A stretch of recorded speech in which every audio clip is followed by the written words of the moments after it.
ఉషారాణి ఎక్కడి నుంచి వచ్చారు? కువైట్ నుంచి. మీ అందరికీ నా వందనములండి. మరి దేవుడైతే కాచి కాపాడి ఇంత దూరం తీసుకొచ్చినందుకు దేవునికి వందనములు. మరి అయితే నేను గత సంవత్సరం ముందు కువైట్లో మరి నేను ఉన్నప్పుడు ఈవిడ మా పెద్దమ్మగారండి, ఈవిడికైతే మరి చాలా బలహీనత అవ్విందండి. మరి అయితే అన్నయ్య గారికి ఫోన్ చేశానండి. నేను ఇప్పుడు బలహీనత అయినప్పుడు నా తండ్రి ఫోన్ చేసి వచ్చేయమన్నారు. మరి నన్ను వచ్చేయమంటే నేను ఈ అన్నయ్య గారికి ఫోన్ చేస్తే మరి ఈ అన్నయ్య గారు ప్రార్థన చేశారండి. ఏమవ్వదమ్మా, మీ పెద్దమ్మ బాగానే ఉంటుంది, ఆరోగ్యంగా ఉంటుంది అని అన్నారు. మరి అలాగైతే ఈమె చాలా ఆరోగ్యంగా ఉందండి. మరి నేను ఈమెని దేవుని సన్నిధి తీసుకొస్తానని అనుకున్నాను. మరి తీసుకొచ్చానండి. మరి దేవుడు నన్ను ఎంతగానో కాచి కాపాడినందుకు దేవునికి వందనములు. ఏం పేరమ్మా? ఎక్కడి నుంచి వచ్చారు? సావిత్రి, మస్కట్ నుంచి వచ్చారు. అందరికీ వందనాలు. దేవజనులకు హిమాలరాజు గారికి వందనాలు. నేను కువైట్లో ఉండి మళ్ళీ మస్కట్కి వచ్చాను. నేను మస్కట్కి వచ్చాను. 3 ఏళ్ళ నుంచి నేను వాక్యాలు వింటున్నాను. నాకు దేవుడు అన్నీ బాగా ఇచ్చాడు. నా ఆరోగ్యం బాగలేదు. నేను మాట్లాడేదానికి నాకు ఇది ఉండదు. మా అల్లునికి చెయ్యి ఆపరేషన్ చేస్తున్నారు. ఆపరేషన్ వల్ల ఇప్పుడు బాగుండదు. నేను అక్కడ ఉండే ప్రార్థన కోరాను. నాకేం రెస్పాన్స్ లేదైనా కూడా నా అల్లుని దేవుడు కాపాడాడు. కాబట్టి నేను మదనపల్లి నుంచి ఇక్కడ వచ్చినాను. భాగ్యవతి ఎక్కడి నుంచి వచ్చారు? ఖత్తర్ దేశం. దేనికి వందాలండి. మీ అందరికీ నా హృదయపూర్వక వందాలు. సత్య కుటుంబ సభ్యులకి, ప్రతి ఒక్క సహోదరులకి నా హృదయపూర్వక వందాలండి. మరి నేను సత్య కుటుంబంలో జాయిన్ అయ్యి 2 సంవత్సరాలు అవుతుందండి. మరి ఎంతగానో దేవుడు బలపరిచి, మరి అయ్యగారు ఒక ప్రార్థన వల్ల వాక్యాల ద్వారా ఎంతగానో బలపరిచి, మరి ఎంతగానో దేవుడు నన్ను కాచి కాపాడాడండి. మరి నాకు ఎడం చేయి పక్కనే భుజం మీద గడ్డ కింద వచ్చిందండి. ఒకసారి ఫోన్ చేశాను. ఫోన్ చేస్తే సహోదరులు ఎత్తితే ప్రార్థన చెప్తారబ్బా అని అన్నారు. ఆ రోజు కడిచి ఇప్పటి వరకు కూడా దేవుడు నన్ను ఎంతగానో స్వస్థపరిచి, నాకు ఆ గడ్డ అనేది లేకుండా దేవుడు స్వస్థపరిచాడండి. నేను వచ్చి సత్యకుండా సాక్ష్యం చెప్పుకుంటాను. తండ్రి నేను ఎప్పుడు వెళ్తే అప్పుడు అనుకున్నాను. దేవుడు నన్ను ఇక్కడ నడిపించాడు. దేనికి వందాలండి. అయ్యగారికి నా హృదయపూర్వక వందాలు చెల్లించుకున్నానండి. అనురాధ ఎక్కడి నుంచి వచ్చారు? కువైట్.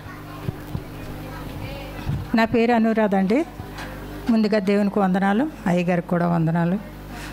నేను చెప్పవలసిన చిన్న సాక్ష్యం ఏంటంటే, నాకు కువైట్లో ఉండగా నాకు మా కాళ్ళు జిగురు అరిగిపోయిందండి. జిగురు అరిగిపోతే మేడం అయితే నన్ను హాస్పిటల్ తిప్పితే నాకు ఎంతగానో నయం అవ్వలేదు అక్కడ.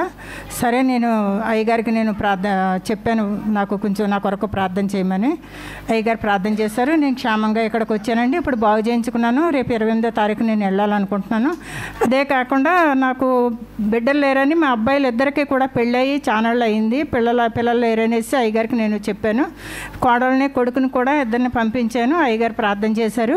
ఇప్పుడైతే బిడ్డలైతే కాదు కానండి, మాకు పెంచుకోవడానికి ఒక పాప అయితే మాత్రం దేవుని కృప వల్ల వచ్చారండి. ఇప్పుడు మేము పెంచుకుంటున్నాం. పాపకు నెల అయిందండి, 2వ నెల వచ్చింది.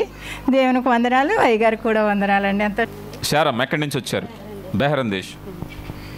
దేవుని నామ సచివ కుటుంబం అందరికి సభ్యులందరికీ నా హృదయపూర్వక వందనం. ఫస్ట్ మనీల అయ్యగారికి నా వందనాలు. నేను చెప్పబోయే సాక్ష్యం అంటే, ఎన్నో గత 2 సంవత్సరాలు 3 సంవత్సరాల నుంచి నేను సచివ కుటుంబంలో ప్రసంగాలు వింటున్నాను. అన్నో మీరు ఎంతోమంది సాక్ష్యాలు చెప్తున్నారు.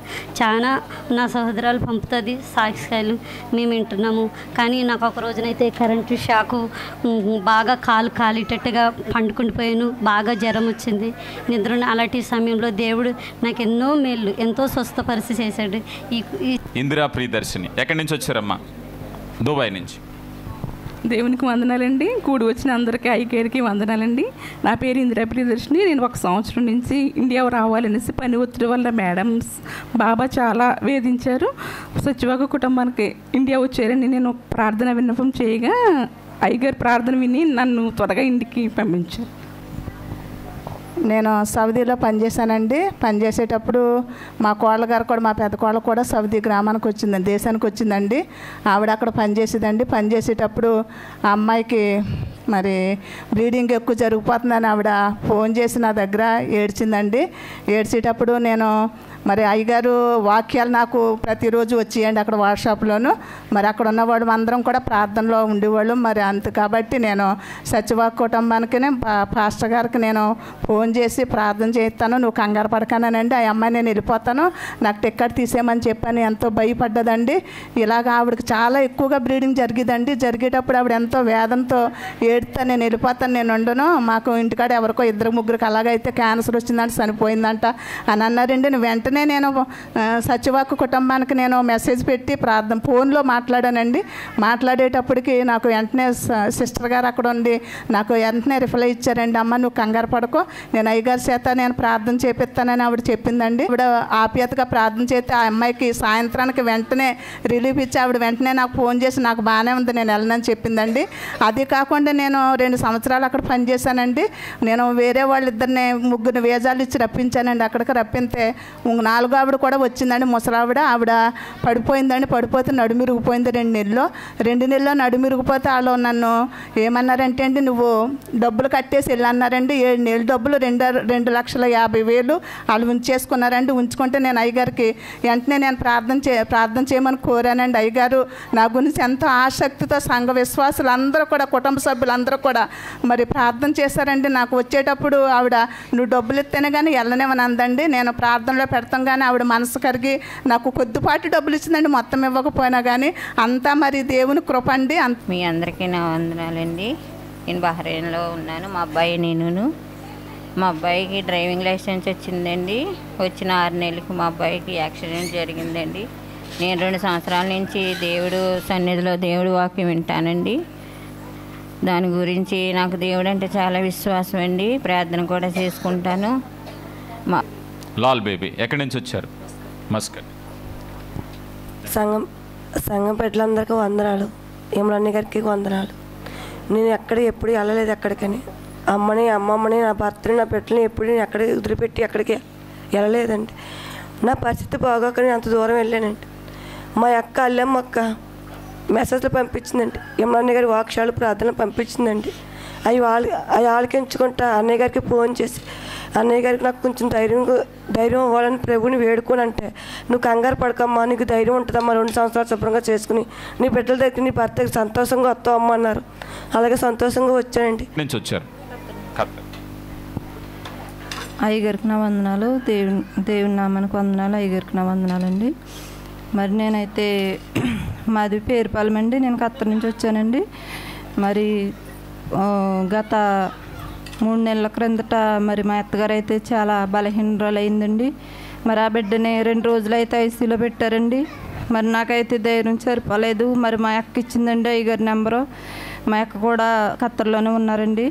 మరి నేను అప్పుడు నాకేం పాలుపోతలేదు, ఐసీలో ఉన్నది, అంత సీరియస్ అయితేనే కానీ ఐసీలో పెట్టరు అనేసి నాకు ఇంకా అయ్యగారికి ఫోన్ చేస్తే ఆ ప్రార్థన అన్న దేవుడు ఆలకించి ఆ బిడ్డను బ్రతికింతారు. ఆ బిడ్డను బ్రతికింతే నేను ఆయన సన్నిధికి తీసుకెళ్ళి నేను సాక్ష్యం చెప్పుకుంటానని అనుకున్నానండి. మరి అలాగనే నాకు కూడా మెళ్ళ నరాల బాధలు, ఆ బాధల గురించి కూడా నేను మెసేజ్ పెడతాం జరిగింది. సిస్టర్లు ఎత్తి అమ్మ పర్వాలేదు నేను అయ్యగారికి చెప్పి ప్రార్థన చేస్తానమ్మని నాకు చెప్పడం జరిగిందండి.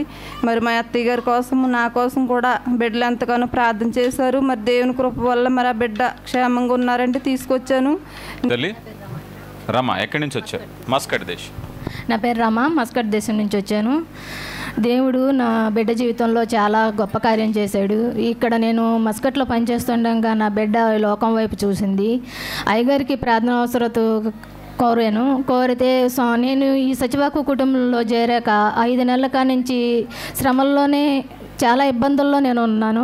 సంవత్సరానికి ఎలాగైనా నా దేవుడు కార్యం జరిపిస్తాడు నా బిడ్డలో అని చెప్పి అయ్యగారికి ప్రార్థన అవసరత కోరాను.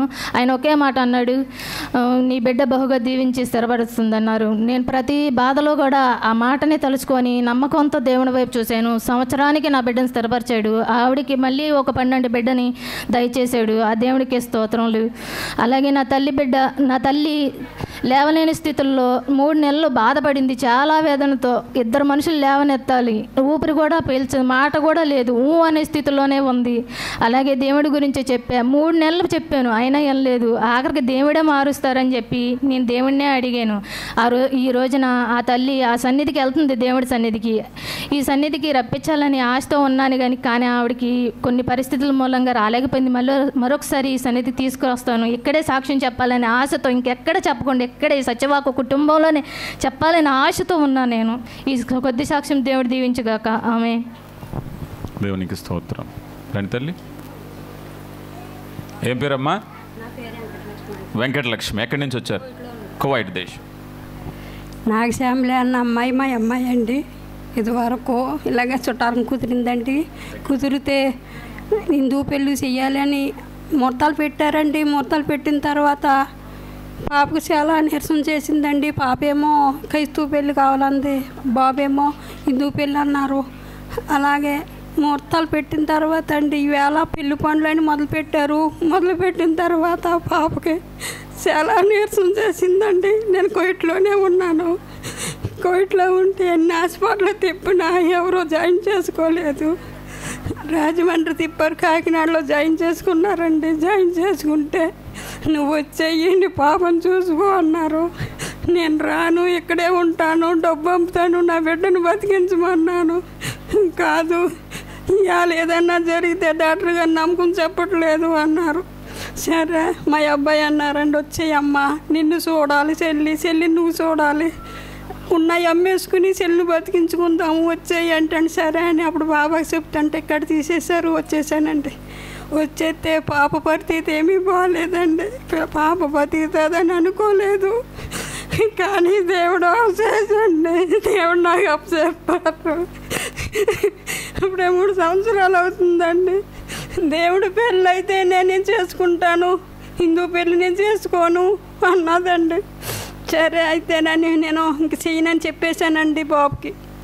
నేను చెయ్యను అంటే మళ్ళీ అబ్బాయి ఇష్టమయ్యండి, మీరు ఎలాగంటే అలాగే నేను చేసుకుంటాను, నేను ముందుకు వస్తాను అంటే ఇప్పుడండి ఈ కోయిటికి వాక్యాలు వస్తామండి. తమ్ముడు గారికి అప్పచెప్పాలి నా బిడ్డని, ఈ తమ్ముడు గారి ద్వారాగానే నేను చెయ్యాలి అని అండి. నాకు ఆ అబ్బాయిని అడిగాను, ఇలా రాజమండ్రి పాస్టర్ గారి దగ్గరికి వెళ్దామంటే సరే అత్తయ్య నువ్వు ఎలాగంటే అలాగంటే సరే నన్ను నిన్న పాపను పంపించానండి. అయ్యగారు నా పాపని ఎంత అలాగో ఆరు పాపగా ఇవాళ ఇలాగే హోం చేసి పంపిస్తున్నారు. చాలా సంతోషమండి నాకు. వెంకటలక్ష్మి ఎక్కడి నుంచి వచ్చారు? ఖత్తర్ దేశం. దేవుని నామానికి వందనాలు, అయ్యగారికి వందనాలు, ఇక్కడికి వచ్చిన బిడ్డలందరికీ వందనాలు. నేను ఖత్తర్ నుంచి వచ్చానండి. నేను 2 సంవత్సరాల నుంచి దేవుడి వాక్యం విన్నానండి. దేవుడి దయ వల్ల ఇంటికి క్షేమంగా వచ్చానండి. దేవుని నామానికి వందనాలు. ధనలక్ష్మి ఎక్కడి నుంచి వచ్చారు? ఖత్తర్ దేశం. దేవుని నామానికి వందనాలండి. అన్నయ్య గారికి నా వందనాలు, కూడి వచ్చిన బిడ్డలందరికీ నా వందనాలు. అయితే నేను ఖత్తర్ దేశం వెళ్ళిన కాడి నుంచి కూడా నాకు చాలా ఇబ్బందులు. అయితే నేను సత్యవాక కుటుంబంలో చేరి 20 నెలల నుంచి ఉంటున్నాను. నేను చాలా బలపడ్డాను. అయితే అది చాలా టార్చర్ పెట్టేస్తుంది. నేను ఉండకూడదని అన్నయ్యకి ఫోన్ చేశాను. అన్నయ్యకి ఫోన్ చేసినాడు, అమ్మ నీకు తప్పకుండా టికెట్ తీస్తారన్నారు. అయితే కానీ నాకు 2 నెలల జీతం ఎగ్గొట్టేసింది. ఆ దేవుడు మహా కృపల అన్నయ్య ప్రార్థన వల్ల దేవుడు ఈరోజు నేను సాక్షిపెట్టిగా నిలబెట్టమని అడిగాను. అయితే ఎక్కడి నుంచి వచ్చారు? ఖత్తర్. దేవతి దేవుడికి వందనాలండి, పాస్టర్ గారికి నా వందనాలండి, చిన్నలకి పెద్దలకి నా వందనాలండి. నేనైతే ఖత్తర్లో పనిచేశానండి, 2 సంవత్సరాలు పనిచేశానండి.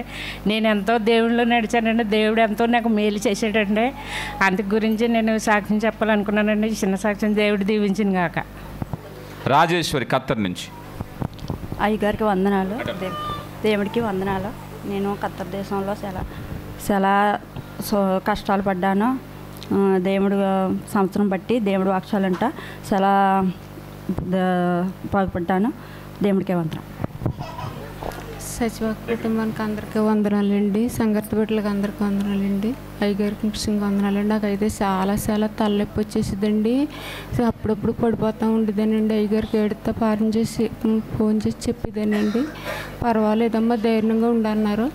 నేనైతే ఆ రోజంతా చాలా బాధపడ్డానండి. అయ్యగారు చెప్పిన వెంటనే నేను ఎంతో బాగా సత్తుపరిచానండి. నేను మీ అందరికీ వందనాలండి. రానా ఏం పేరు నాన్న? శ్రీను. ఎక్కడి నుంచి వచ్చారు? కువైట్ నుంచి. అందరికీ వందాలండి. దేవుడి కృపను బట్టి ఇలా ఈ అవకాశం అన్నయ్య గారు నా హృదయపంతో తెలియజేస్తానండి. నేను సత్య కుటుంబం జాయిన్ అయ్యాక ఎన్నో మేలు పొందాను నేనండి.